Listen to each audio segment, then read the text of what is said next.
Bem-vindo você que está nos assistindo agora, tem nos acompanhado, tem acompanhado os outros vídeos ou não, né? Se você ainda não viu os outros, né?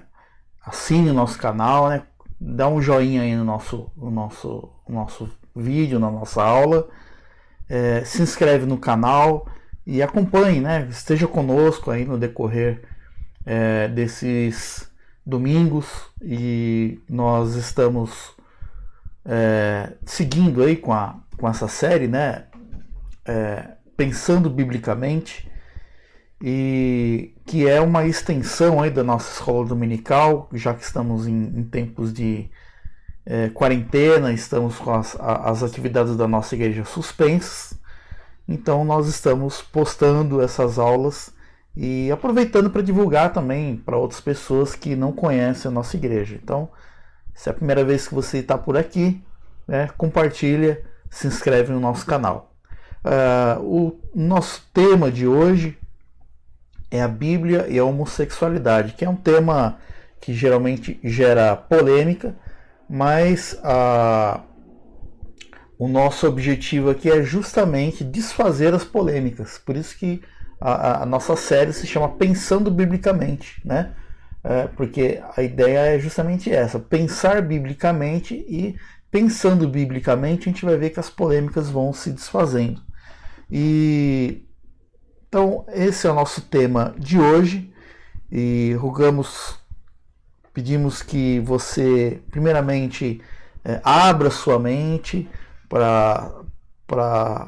porque nós vamos ver aqui, nós vamos ver textos bíblicos, vamos ver aqui alguns argumentos a favor do homossexualismo, e o nosso objetivo é responder essas duas perguntas, né?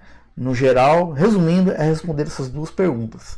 Quanto à teologia inclusiva, né, que os inclusivistas, eles defendem o homossexualismo e usam textos bíblicos para isso, né? Então eles entendem que uma pessoa pode ser cristã e pode ser homossexual ao mesmo tempo, por isso que se chama inclusivismo, porque inclui o homossexualismo, o homossexual, melhor dizendo, dentro do contexto da igreja cristã. E vamos falar também sobre ódio e homofobia, né? Os homossexuais acusam os cristãos ou o cristianismo de pregar o ódio, de ser homofóbicos, né? Então até que ponto eles têm razão? Então nós vamos falar disso também. Antes de iniciarmos, nós vamos nos dirigir a Deus em oração, pedindo a Ele iluminação, né? Para que estejamos compreendendo de forma correta as suas sagradas escrituras. Senhor Deus, nosso Pai, nós agradecemos, Senhor, por ter nos livrado, Senhor, durante esse tempo de pandemia, livrado os nossos familiares desse vírus, ó Pai, dessa doença. Continua, Senhor, a livrar a nós, todos os que estão nos assistindo, e se for da sua vontade, Pai, que algum familiar ou algum espectador mesmo seja infectado, que adoeça por esse vírus, ó Pai, esteja agindo com providência na vida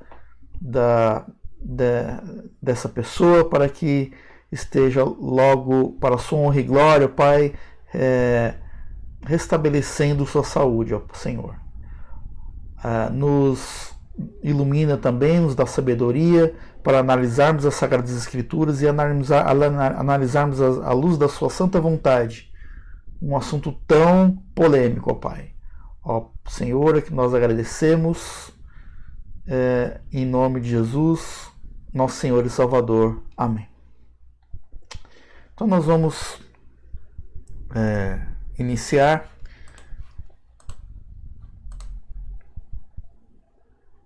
Primeiro aí, como sempre, né, apresentar aí, né, indicar aí o livro do Reverendo Nicodemos, né, um livro muito bom, no qual as nossas aulas estão baseadas. Nem tudo do que você vai ver aqui nos vídeos está no livro, então eu recomendo que você leia esse livro do Reverendo Augusto Nicodemos, né, da editora mundo cristão.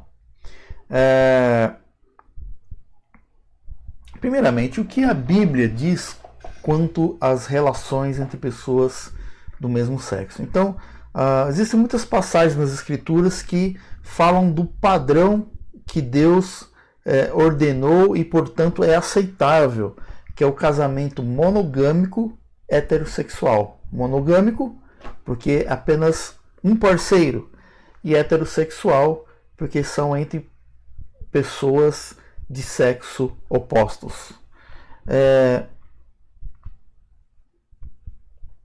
Então nós temos alguns textos mostrando que qual é esse padrão instituído por Deus, né, que é normal, aceitável, né? Então nós temos aí, por exemplo, Gênesis 1, 27 e 28. Então criou Deus, pois o homem à sua imagem, e a imagem de Deus o criou, homem e mulher os criou. Veja, homem e mulher os criou. Então Deus criou homem e mulher. E Deus os abençoou e lhes disse: sede fecundos, multiplicai-vos. Então a primeira coisa que a gente vê aqui é que Deus criou homem e mulher. Mas tem gente que diz que nasceu homossexual, né? Não, aqui diz homem e mulher. Também diz sede fecundos. A gente sabe que não tem como, né? Não teria como Deus dar essa ordem de ser de fecundo se a união for entre pessoas do mesmo sexo. Não tem como ser fecundo, né, numa relação homossexual. Um outro texto aí em Mateus diz: não tendes lido que o Criador desde o princípio os fez homem e mulher, e que disse: por esta causa deixará o homem pai e mãe e se unirá à sua mulher. Não fala aqui parceiro, fala mulher. Primeira carta de Paulo aos Coríntios, né, lá no capítulo 7, diz: quanto ao que me escrevestes, é bom que o homem não toque em mulher. Homem, mulher. Mas por causa da impureza, cada um tem a sua própria esposa, e cada uma o seu próprio marido. Está falando aqui homem, mulher, marido, esposa. Deixará o homem o seu pai e sua mãe e se unirá à sua mulher. Então, mais uma vez, pai, mãe, homem, mulher. Alguém que seja... Aqui está falando, aqui um texto de Tito, que está falando das qualificações que deve ter um líder. Então, diz aqui, alguém que seja irrepreensível, marido de uma só mulher. Então, são textos bíblicos que mostram que esse é o padrão que Deus instituiu e que requer do homem, que é uma relação monogâmica e heterossexual. Mas a Bíblia tem registros de poligamia. É verdade, a Bíblia tem trechos que narra a existência de poligamia. E não são homens quaisquer, mas são homens de Deus, né? Heróis da fé, né? Abraão, Moisés, Davi, Salomão, né? Que, segundo o relato bíblico, eles foram polígamos, ou seja, eles tiveram mais de uma mulher ao mesmo tempo. E como é que a gente lida com isso, né? Mas a gente tem que se lembrar que a vontade de Deus foi revelada desde Gênesis a Apocalipse de forma progressiva. O Senhor suportou, antes da vinda de Cristo, suportou muitas coisas, coisas que o homem fazia errado. Vale esclarecer que nós temos como princípio na teologia reformada que não se tira teologia de narrativa. Narrativa é narrativa, como o próprio nome diz, está narrando algo que aconteceu. Não é porque narrou que Abraão, Moisés, Davi, Salomão foram polígamos, tinham várias mulheres, que esse é a ordem de Deus, né? Que é essa vontade de Deus. A vontade de Deus está, conforme o slide anterior que nós vimos, está bem clara. Mas nenhum lugar nas Escrituras diz que Deus está aprovando essas relações desses homens, né? Mas Deus foi Sabe igual uma criança que você vai deixando, mas aos poucos você vai ensinando ela? Deus fez a mesma coisa, né, conforme foi revelando sua vontade, a vontade, as escrituras de maneira progressiva. E o relacionamento de Cristo com a igreja, que é citado lá em Efésios 5, ele faz esse paralelo, né? O relacionamento de Cristo com a igreja, o relacionamento único de Cristo com a igreja, né? Então Cristo só tem uma igreja e a igreja só tem um Cristo. Ela é comparada com a relação heterossexual e monogâmica do casamento, lá em Efésios 5. Né? Então isso fica bem claro.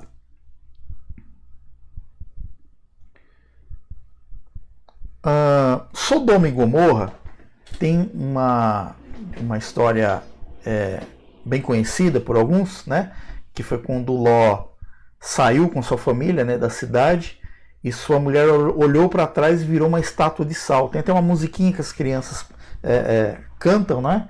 E o que acontece ali é o seguinte, que o pecado que motivou a destruição de Sodoma e Gomorra foi justamente a prática homossexual de seus habitantes, entre outros pecados, mas principalmente a prática homossexual. Olha só o que diz lá em Gênesis 18, diz que disse mais o Senhor, com efeito o clamor de Sodoma e Gomorra tem se multiplicado, o seu pecado se tem agravado muito. Em Gênesis 19, relata o seguinte, chamaram por Ló e lhe disseram, por onde estão os homens que à noitinha entraram em tua casa? Traz-os para fora para nós, para que abusemos deles. Então o que acontece aqui? Surgem anjos aqui na casa de Ló. Ló, ele leva para dentro, trata bem aqueles anjos, sem saber ali, né, que eles eram exatamente anjos, mas tratam bem ali aqueles anjos. E surgem aqui as pessoas das cidades, eles ficam sabendo que tem 3 homens ali, né, ali na casa de Ló, e falam para Ló, olha, onde estão os homens que entraram na tua casa? Traz eles aqui para a gente abusar deles, né? E em Ezequiel 16 faz menção também desse episódio, dizendo que Sodoma e Gomorra, né, o que foi a ruína de Sodoma e Gomorra foi a fartura de pão, a próspera tranquilidade, e que eles foram arrogantes e fizeram abominações diante de Deus. Sodoma e Gomorra também é tido como exemplo de castigo, né, paradigma do castigo de Deus contra esse tipo de perversão, né, que é a perversão sexual. Então, lá na segunda carta de Pedro, fala aí, né, reduzindo as cinzas as cidades de Sodoma e Gomorra, ordenou-os a ruína completa, tendo-as posto como exemplo a quantos venham a viver impiamente, e livrou o justo Ló, afligido pelo procedimento libertino. Então veja aí o caso de Sodoma e Gomorra, tido como exemplo do que pode acontecer com quem pratica esse tipo de perversão. Lá na carta de Judas, né? Judas, que tem um capítulo só, lá no seu versículo 7, diz como Sodoma e Gomorra e as cidades circunvizinhas que, havendo se entregado à prostituição, né, então seguindo após outra carne, são postos para exemplo no fogo eterno, sofrendo punição. Olha aí Sodoma e Gomorra sendo usado também, mais uma vez, como exemplo de punição divina.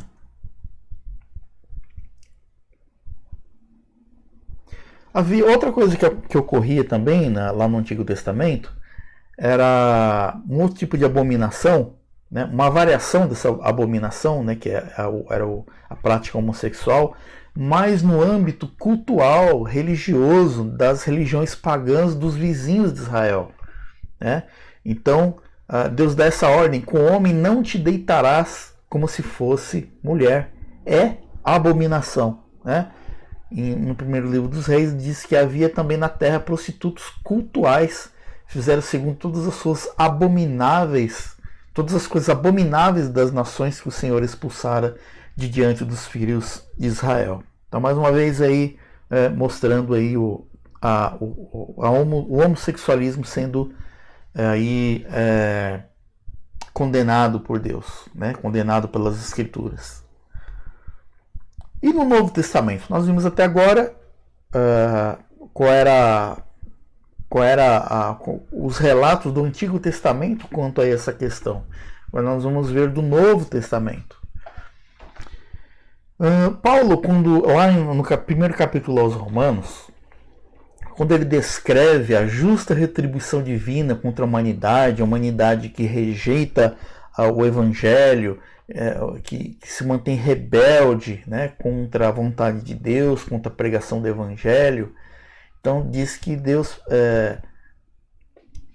Paulo inclui a entrega judicial por parte de Deus dos homens às paixões infames, a saber, o lesbianismo e a homossexualidade, classificados pelo apóstolo como imundícia, desonra, torpeza, erro e prática contrária à natureza. Então olha só, por isso Deus entregou tais homens à imundícia pelas concupiscências de seu próprio coração, para desonrarem o seu corpo entre si.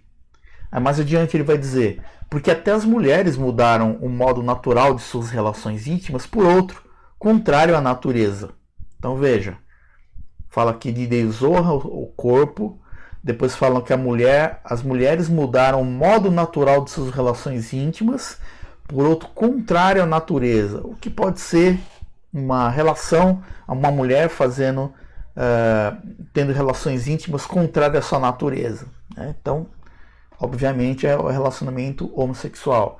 Semelhantemente, os homens também deixando o contato natural da mulher, se inflamaram mutuamente em sua sensualidade, cometendo torpeza, homens com homens, e recebendo em si mesmo a merecida punição do seu erro. Estão falando aqui que os homens estão fazendo a mesma coisa, os homens com homens, e esse pecado sendo punido, né, em seus próprios corpos.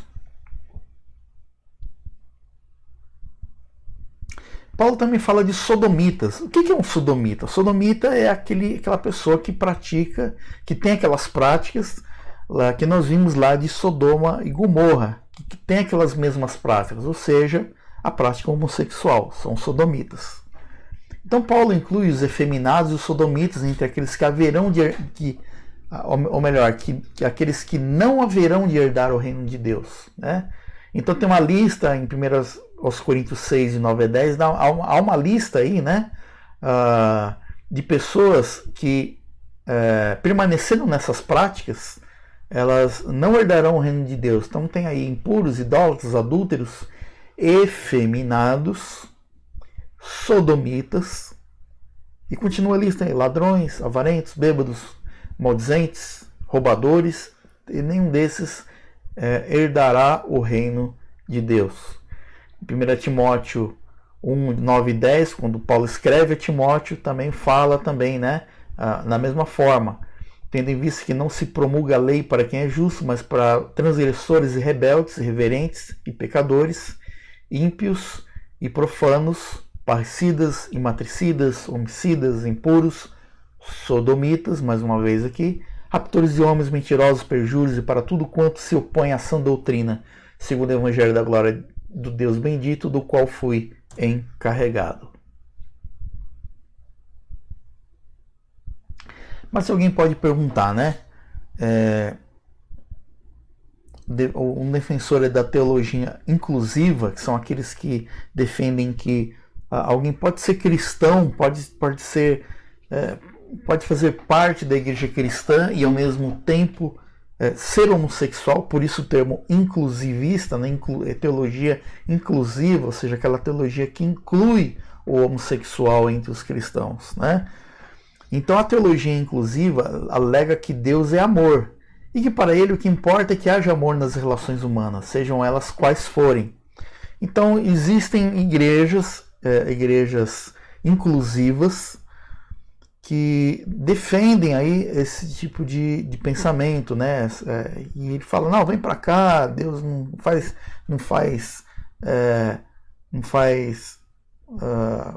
não quer você fora, né? Não faz acepção de pessoas, você pode, vem para cá, tal, né? E aí as pessoas, os homossexuais nessas igrejas, elas podem ser membros, podem inclusive assumir cargos, pode ser pastor desta igreja e por aí vai. E existem, por exemplo, aqui em Santo André, nós temos, lá no centro de Santo André, tem uma igreja chamada Igreja Evangélica Contemporânea, né? É uma das filiais desta igreja, está aqui no centro de Santo André, mas existem outras aí pelo Brasil e que são defensores dessa linha aí. Porém, a mesma Bíblia que nos ensina que Deus é amor, também diz que Deus é santo. E sua vontade quanto à sexualidade humana é que essa se expresse dentro do casamento heterossexual, sendo proibidas as relações homossexuais. Então nós vamos analisar os argumentos de defesa aí da teologia inclusiva.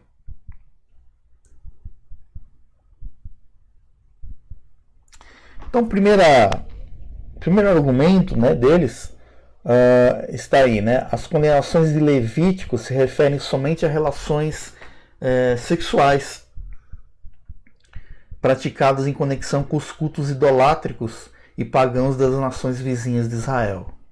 Era censurada por motivos culturais e cerimoniais, tanto que punida com pena de morte por apedrejamento, coisa que não se admite a partir do Novo Testamento. Então, deixa eu explicar esse argumento. Então, segundo eles, essas condenações que existem, que nós vimos lá atrás, lá no começo, nos primeiros slides, lá em Levítico, condenando aí a prática homossexual, diz que eles só se referem somente às relações praticadas que estão relacionadas à prostituição cultural, né, à idolatria pagã das nações vizinhas de Israel, e que era censurada por esses motivos, por estar relacionada à religião, e ela era punida com pena de morte, né, por apedrejamento. E isso não acontece no Novo Testamento, ou seja, isso ficou no Antigo Testamento, né? Então, só que o que a gente precisa entender é o seguinte: a condenação da prática homossexual transcende os limites culturais e cerimoniais, pois é reiterada no Novo Testamento, pois faz parte da lei moral de Deus, válida em todas as épocas e para todas as culturas. Em outras palavras, nós temos no Antigo Testamento, nós temos as leis civis, nós temos as leis morais e temos as leis cerimoniais. As leis civis não se aplicam mais, porque diziam respeito àquela época, a época em que o povo, o tipo de governo sobre Israel era o teocrático, ou seja, em que Deus falava e comandava, né, dirigia o seu povo, né? Coisa que não acontece mais, já não acontecia a partir da época dos reis, que os reis passaram a mandar. As leis cerimoniais também não fazem mais sentido, porque todas as leis cerimoniais, todas as cerimônias, tudo que foi instituído em Levítico apontava para o Senhor Jesus. Jesus tendo vindo não faz mais sentido, por isso Cristo aboliu as leis cerimoniais, né? Mas há um tipo de lei que não caiu, que é a lei moral, né? A lei moral, que expressa a vontade eterna de Deus para a sexualidade humana, né? Então, entre as leis morais, Deus expressa a sua vontade para a sexualidade humana. Então, isso continua valendo. Então, essa história de que não, isso era no Antigo Testamento, no Novo não vale mais, vale sim. Toda a lei moral instituída no Antigo Testamento, ela continua no Novo. Só caem as leis civis e as leis cerimoniais, porque as leis cerimoniais apontavam para Cristo e Cristo já veio. Enquanto essa questão do apedrejamento, ainda que no Novo Testamento tenha sido abolido, né, a pena de morte, o motivo pelo qual os pecados eram punidos, né, por essa forma, elas continuam sendo pecados. Não é porque não são mais punidos que deixaram de ser pecado. Continua sendo pecado. Só não é mais punido com pena de morte. Outro argumento aí, né, que Jesus nunca falou desse assunto. Jesus nunca falou contra a homossexualidade, segundo eles, né? Mas falou bastante contra a hipocrisia, o adultério, a incredulidade, a avareza e outros pecados tolerados pelos cristãos. Olha, Jesus Cristo nunca falou contra a homossexualidade, mas ele falou sim sobre esses outros pecados, né? Hipocrisia, adultério, incredulidade, isso daí os cristãos toleram. Vamos lá. A razão por que Jesus não fala em suas pregações, seus discursos, ele não fala nada contra a homossexualidade, o homossexualismo. A razão é muito simples. Deus não falou sobre práticas homossexuais porque na época elas não representavam um problema na sociedade judaica, né, lá da sua época, que já tinha como padrão comportamento heterossexual. O padrão heterossexual era o padrão da época lá entre os judeus, na comunidade judaica, certo? Mas não podia ter ali nenhum judeu homossexual? Não estou dizendo isso, né? Não, a gente não pode dizer que não existia nenhum homossexual. Mas não chegava a ser um problema, não era um padrão, né? Era um distúrbio, uma disfunção, porque o padrão da sociedade judaica era o relacionamento heterossexual. Mas aí o que acontece? Depois disso, né, quando a igreja começa a entrar em contato com o mundo gentílico, com outras culturas, né, onde as práticas homossexuais aí eram toleradas, então isso vai... os autores bíblicos se veem obrigados a tratar do assunto, né? Os autores bíblicos incluem nas suas listas de pecados contra Deus. Como nós vemos aí Paulo, né? Paulo falando sobre o homossexualismo, né? Porque isso mais tarde se tornou sim um problema. Um outro argumento é que o pecado de Sodoma e Gomorra, segundo eles, não foi a homossexualidade, mas a falta de hospitalidade para com os visitantes de Ló, né? E como é que eles defendem isso? Eles dizem que o original hebraico, lá de Gênesis 19:5, quando diz que os homens de Sodoma queriam conhecer os hóspedes de Ló, diz que eles não queriam abusar, eles queriam apenas conhecer os hóspedes, né? Porque é usada lá a palavra conhecer, e não abusar sexualmente deles, como é traduzido em várias versões. Então, segundo eles, o conhecer aí, a palavra do hebraico que tem o sentido de conhecer, provaria que eles não queriam ter uma relação homossexual, e sim apenas conhecer os hóspedes, né? Eles queriam apenas conhecer os hóspedes. Ok, só que o termo hebraico Yadá, que é o termo usado aí, é o mesmo que Ló vai usar, né, lá no versículo 8, para falar de suas filhas, quando ele diz o seguinte: elas nunca conheceram Yadá, homem.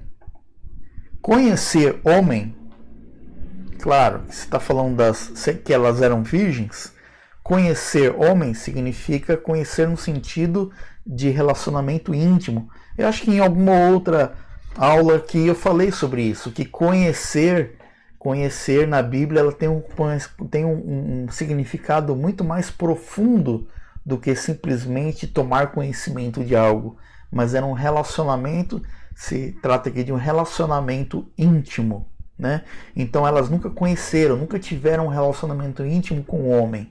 Então os homens de Sodoma queriam conhecer, ou seja, terem um relacionamento íntimo com aqueles hóspedes. Há um relato de Filo, um autor judeu do primeiro século.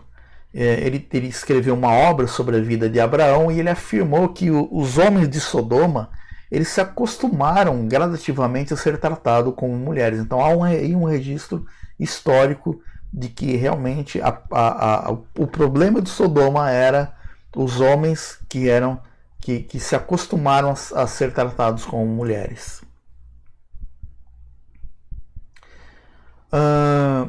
Então nós temos aqui um outro argumento, que é o seguinte: o texto bíblico abriga casos de amor homossexual, como a relação de Davi e Jonatas, como evidencia a passagem que Davi diz sentir um amor excepcional por Jonatas, ultrapassando o amor de mulheres. Isso está lá em 2 Samuel 1:26. Diz lá que o amor que havia entre Davi e Jonatas ultrapassava o amor de mulheres. E aí eles usam isso para argumentar que a relação de Davi e Jonatas era um relacionamento homossexual. Agora, qualquer leitor da Bíblia, qualquer leitor da Bíblia, ele sabe que justamente o maior problema de Davi era a falta de domínio próprio contra a atração por mulheres. Justamente Davi, o problema de Davi, falando no nosso linguajar de hoje, era o rabo de saia, era o problema da atração por mulheres. Tanto que foi isso que levou ele a se casar com muitas mulheres. Ele se casou com muitas mulheres. Estão aí os textos aí para você pesquisar e que comprovam isso. Que inclusive esse problema que ele tinha aí com essa atração aí, pelo sexo oposto, fez ele adulterar com Batseba, mulher de Urias, que ele manda Urias na batalha na linha de frente para que morresse, para que ele ficasse com a mulher. Isso também pode ser encontrado nas escrituras, você pode ler aí com calma se você não conhece a história. Então, o seu amor por Jonatas, o amor de Davi por Jonatas, nada mais era do que a amizade intensa que pode existir entre duas pessoas do mesmo sexo sem nenhuma conotação erótica. Um outro argumento aí é o relacionamento entre Jesus e João era homoafetivo, pois João, sendo o discípulo amado de Deus, principalmente o próprio Evangelho de João, fala disso, João cita a si mesmo como discípulo amado de Jesus. Certa vez reclinou a cabeça no peito do mestre, como está aí nessa pintura, Então, segundo os inclusivistas, o fato de ter esse tipo de comportamento aí, de ser chamado discípulo amado de Jesus, e ele ter se reclinado a cabeça no peito do mestre, diz que Jesus e João tinham um relacionamento homoafetivo. Olha só. Só que aquilo que na cultura oriental, na cultura lá do Oriente, era uma demonstração de amizade varonil, acaba sendo interpretado dentro do contexto da nossa cultura por um relacionamento homoafetivo. Na nossa cultura, se a gente vê um homem encostando a cabeça no peito de outro homem, a gente estranha, a gente fala, não, tem uma coisa errada aí, Mas lá na cultura oriental, na época, isso era comum, isso era normal. Isso ocorre só porque algumas pessoas não conseguem enxergar a amizade pura e sincera entre pessoas do mesmo sexo sem lhe atribuir caráter sexual.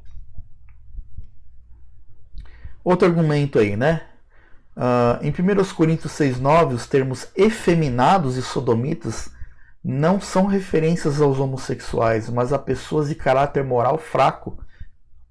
Aí eles destacam aqui a palavra malakoi, que significa pessoa suave, e não efeminada, segundo eles, mas suave, e que praticam a imoralidade em geral, acernocoites, palavra que teria sido inventada por Paulo, segundo os inclusivistas, Bom, se esse é o sentido, né? Se esse é realmente o sentido, e ao invés de ser efeminados é suave, por que na mesma lista aparecem aí impuros, adúlteros, né? Por que aparece na mesma lista, né? A pessoa suave, impura e adúltera? Não faz sentido, né? Por que Paulo repetiria esses conceitos? Então, na verdade, que efeminado se refere ao que toma posição passiva no ato homossexual. Então, esse é o sentido do termo na literatura grega da época. Então, se a gente começar a estudar um pouquinho o grego e a literatura grega da época e ver o uso dessa palavra, né? Dessa palavra malakoi, a gente vai ver as palavras malakoi, né? Vai ver que o sentido é esse aí, né? De efeminado, aquele que toma a posição passiva no ato homossexual. E a palavra sodomita, nós já vimos, né? O arsenocoites é sodomita mesmo, conforme nós já vimos, sodomita, porque não foi uma palavra inventada. Quer dizer, na verdade foi uma palavra inventada, mas ela é referente ao que foi feito lá em Sodoma, né? Sodomita é referência ao homem que deseja ter coito com outro homem, conforme nós já vimos.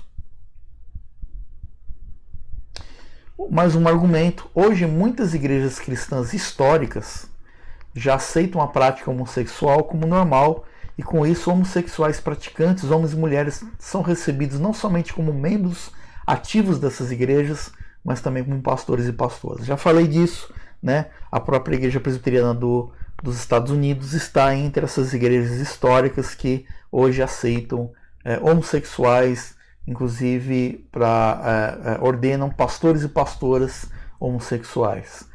Contudo, é preciso observar que a aceitação da prática homossexual por parte dessas instituições só aconteceu depois de um longo processo de rejeição da inspiração, da infalibilidade e da autoridade da Bíblia. Então isso aconteceu por que eles hoje aceitam homossexuais? Porque houve um processo aí de rejeição do conceito de que a Bíblia é inspirada, infalível e autoridade, e consequentemente isso, né, complementando aí, né, o outro parágrafo aí do slide, uma vez que adotaram um método histórico crítico, né, eles adotaram um método histórico crítico de análise das escrituras, que é esse método histórico crítico? Ele admite que a Bíblia é condicionada culturalmente, que reflete os erros e os preconceitos da época. Então a Bíblia, segundo essa forma de estudo, ela está repleta de defeitos por causa dos preconceitos da época dos seus autores, né? E a aceitação da prática homossexual foi apenas um passo previsível numa igreja que pensa dessa forma, né? Então, se ela aceita que há falhas na Bíblia e que ela precisa ser contemporaneizada, a tendência é as coisas começarem a ser aceitas, como por exemplo o homossexualismo, tá? Então então a aceitação da prática homossexual foi apenas um passo previsível do que ia acontecer, e a outros ainda virão, né? Outros ainda podem vir.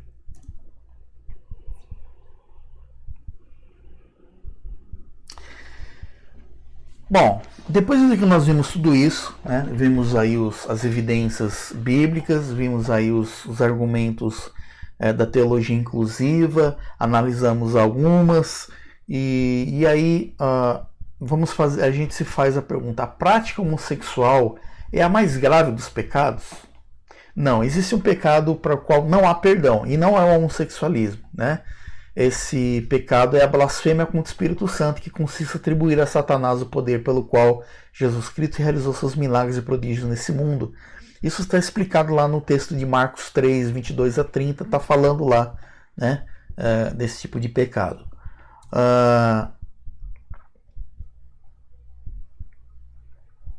Então os homossexuais não são os piores pecadores? Exatamente, eles não são os piores pecadores, né?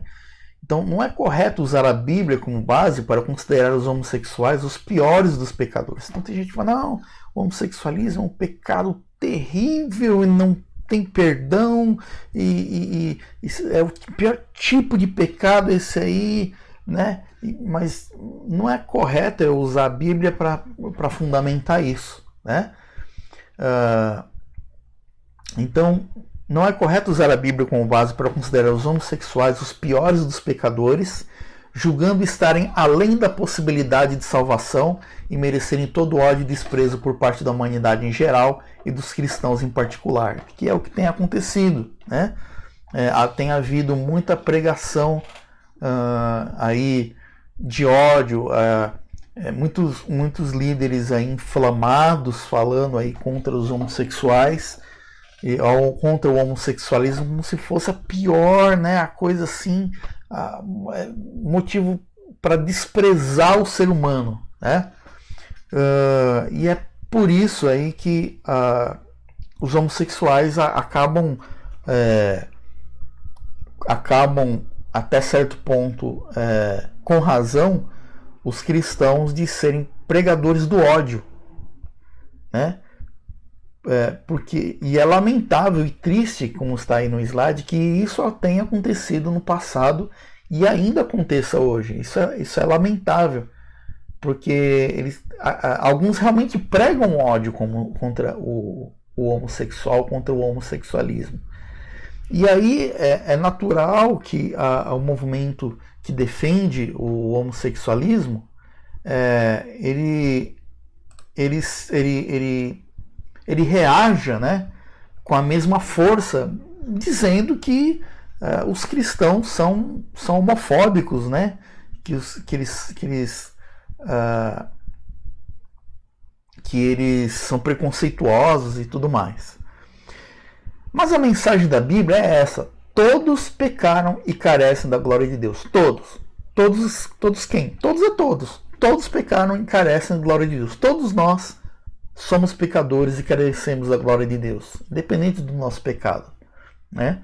Todos nós precisamos nos arrepender dos nossos pecados e nos submeter a Jesus Cristo, o Salvador, pela fé, para recebermos o perdão dos pecados e a vida eterna. Todos nós, né? Inclusive os homossexuais, eles podem obter o perdão entregando sua vida a Jesus Cristo. O texto de Levítico, que proíbe não somente as relações entre pessoas do mesmo sexo, ele também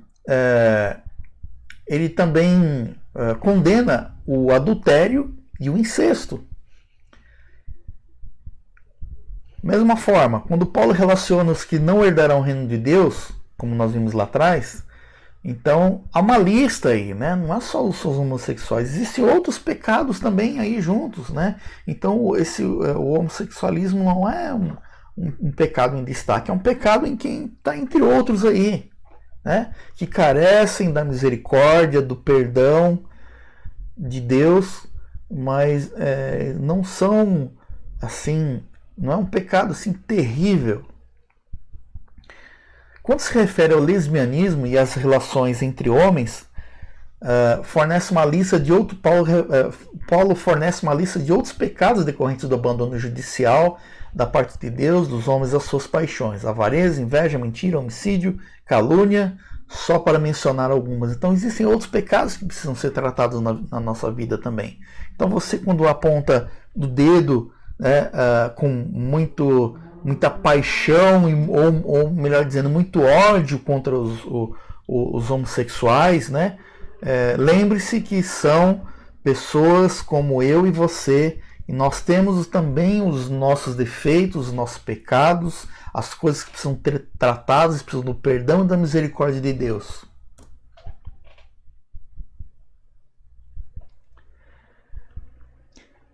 Outra coisa, a tentação homossexual em si é condenada? O fato de alguém ter atração homossexual por outra em si é condenada? Não, né? Isso não é pecado ser tentado à homossexualidade, da mesma forma que não é pecado ser tentado ao adultério desde que se resista a ele, né? Então, uma coisa você, por exemplo, você é um heterossexual, e você olhou para uma mulher e sentiu uma atração por ela. Isso é normal, isso ainda não é pecado. O pecado é você persistir naquilo. Mas se você resiste a esse pensamento, porque a atração a certos tipos de. A tentação a certos tipos de. Ou melhor, a tentação em si faz parte da natureza pecadora do homem. Agora, a forma com que ela reage, né, ou ela se entrega ou não, isso aí faz toda a diferença. Essa faz a diferença. Né? Mas o simples fato da pessoa ser tentada a olhar, ter pensamentos, olhar para alguém do mesmo sexo e ter atração, em si não é uma atitude condenada por Deus. As pessoas que sentem atração por outras do mesmo sexo e também as que são inclinadas ao roubo, à prostituição, ao alcoolismo e outros pecados devem lembrar que tal desejo resulta da desordem moral que entrou na humanidade com a queda de Adão, ou seja, faz parte da nossa natureza pecaminosa, certo? Elas precisam saber ainda que podem receber graça e poder para resistir e vencer em Cristo Jesus, o segundo Adão. Então, as pessoas, os homossexuais, elas precisam entender que elas podem receber graça e poder para resistir e vencer em Cristo esses pensamentos, né, que levam a ela, através da atração pelo mesmo sexo, né, de cometerem aí alguma, de prosseguirem, né? Cristo pode libertar dessa atitude de prosseguir com o pecado, né? E causas para atração por pessoas do mesmo sexo. Então, são identificadas várias, como abuso sexual sofrido na infância, famílias disfuncionais, experiências negativas com pessoas do sexo oposto, promiscuidade, desejo de chocar os outros. Tudo isso pode ser pode levar a pessoa aí a ter atração por pessoas do mesmo sexo, pode originar esse distúrbio, né? E até mesmo tendências genéticas, se bem que isso há uma polêmica em torno disso, né? Isso há quem diga que sim, há quem diga que não, né? Isso ainda é objeto de polêmica. Mas do ponto de vista bíblico, resulta da idolatria, né? Da incredulidade e do abandono da glória de Deus por parte da raça humana. Como eu já disse, a natureza pecaminosa. Assim, para quem crê na Bíblia, não é possível justificar as práticas homossexuais sob a alegação de compulsão incontrolável e inevitável, embora os que sofrem com isso devam ser objeto de compaixão e ajuda da igreja cristã. Então, os homossexuais são objeto de compaixão e devem ser ajudados pela igreja cristã. Nós devemos ajudá-los, nós devemos pregar evangelhos a eles, né, para que eles se libertem, né? Mas ao mesmo tempo a Bíblia não justifica essas práticas, né? Alguém pode dizer assim: Jesus disse que é para você vir do jeito que você está. É verdade, Jesus nos aceita do jeito que nós estamos, mas ele não quer que nós permanecemos do jeito que nós estamos. Ele quer nos tornar cada vez mais santos. Finalizando aí uma citação aí do final aí do capítulo 18 do livro, né, do Augusto Nicodemos, ele diz: é preciso considerar ainda que se repudiamos toda manifestação de ódio, inclui-se as hostilizações contra homossexuais. Se nós falamos sobre o amor, se nós nos manifestamos contra as manifestações de ódio e pregamos o amor, isso deve incluir os homossexuais. Contudo, isso jamais deveria nos impedir de declarar com sinceridade e respeito nossa convicção bíblica de que a prática homossexual é pecaminosa e que, portanto, não podemos concordar com ela nem com leis que as legitimam. Então, olha só, existe, por um lado, nós precisamos manifestar o nosso amor a essas pessoas, pregar evangelhos a ela, pregar que há uma saída, que há cura em Jesus Cristo. Por outro lado, nós não podemos, por conta de não vou não quero mexer com isso, não quero que seja interpretado que eu manifestei ódio, ou eu não quero que a pessoa entenda que eu sou homofóbica, eu não vou tocar no assunto com ela. Não. Por outro lado, isso não deve nos impedir de pregar o evangelho, de falar dessas pessoas, né? De mostrar que há uma saída e de manifestar nossa posição contrária ao homossexualismo, né? Isso a igreja deve fazer, sim. Certo? E finalmente, aí respondendo, como nosso objetivo era responder essas perguntas, né? Os teólogos inclusivos defendem o homossexualismo, dando suas explicações a textos bíblicos. Estariam corretos? Nós vimos que não, né? Nós vimos que as alegações deles estão todas aí equivocadas, né? Nós vimos aí os argumentos, vimos que tudo parte aí de distorções aí da interpretação das escrituras. E os homossexuais acusam o cristianismo de pregar o ódio e simular a homofobia. Até que ponto tem razão? Tem razão, sim, porque existem entre nós pessoas que pregam ódio, que se opõem aos homossexuais, à pessoa do homossexual, e isso é interpretado sim como homofobia, como preconceito. Mas nós devemos pregar, o que nós devemos pregar é realmente o amor. O amor que eles usam para defender o homossexualismo, nós devemos pregar o amor de Cristo por eles, que pode libertá-los, pode tornar eles pessoas felizes, pessoas que constituem famílias conforme o modelo instituído por Deus, tá certo? Então, eles têm razão de dizer que somos homofóbicos? Sim, em parte sim, nós não somos todos homofóbicos, mas eles têm razão, porque existem mesmo pessoas que, ao invés de pregar o amor, acabam